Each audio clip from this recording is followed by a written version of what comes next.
Joy வந்து காசுக்காக பணத்திற்காக பிரிக்க நினைக்கிறார், சதி திட்டம், அது இது அப்படின்னு. பாயிண்ட் நம்பர் 6 பாருங்க, பாயிண்ட் நம்பர் 7 பாருங்க, பாயிண்ட் நம்பர் 8 பாருங்க, பாயிண்ட் நம்பர் 9 பாருங்க பாருங்க பாருங்கன்னு போட்டீங்களே.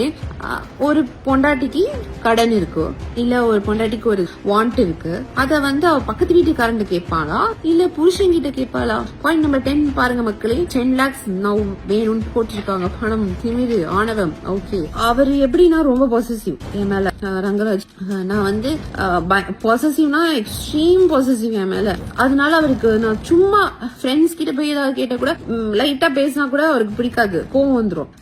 ஏன் இப்படி பண்ண, ஏன் இதை பண்ணுன அப்படின்னு. என்னோட டிபி வந்து ஒரு 2 years நானும் ரங்கராஜோட போட்டோ தான் வச்சிருக்கேன். அதுவுமே வந்து அவர் ரொம்ப பொசசிவ்.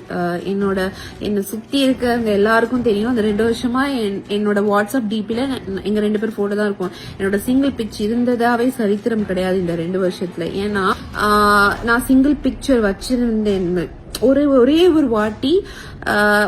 சிங்கிள் பிக்சர் சும்மா ஃபியூ மினிட்ஸ் வச்சேன். திடீர்னு பார்த்தா அவர் ஃபேஸ், சங்கராஜ் ஃபேஸ் ரொம்ப அப்செட்டா இருந்துச்சு, டல்லா இருந்தாரு. என்கிட்ட பேசவே இல்ல. என்ன ஆச்சு அப்படின்னு கேட்கும்போது ஒன்னும் இல்ல அப்படின்னு ரொம்ப கோவமா ஆன்சர் வந்தது. என்ன ஆச்சுன்னு திரும்ப நான் கேட்கும்போது சோகமா சொன்ன ஒரு பதில், இவ்வளவு நாள் நம்ம பிக்சர் தானே நீ வச்சிருக்க எப்பவுமே, திடீர்னு உன் பிக்சர் நீ வச்சோன்னே எனக்கு அது ரொம்ப ஹர்ட் ஆயிடுச்சுன்னு சொன்னாரு. அந்த செகண்ட்ல இருந்து இத்தனை வருஷமா அவர் போட்டோவும் என் போட்டோவும் இப்ப கூட ஸ்டில் நவ் என்னோட வாட்ஸ்அப் டிபில அவரும் நானும் இருக்கிறது தான்.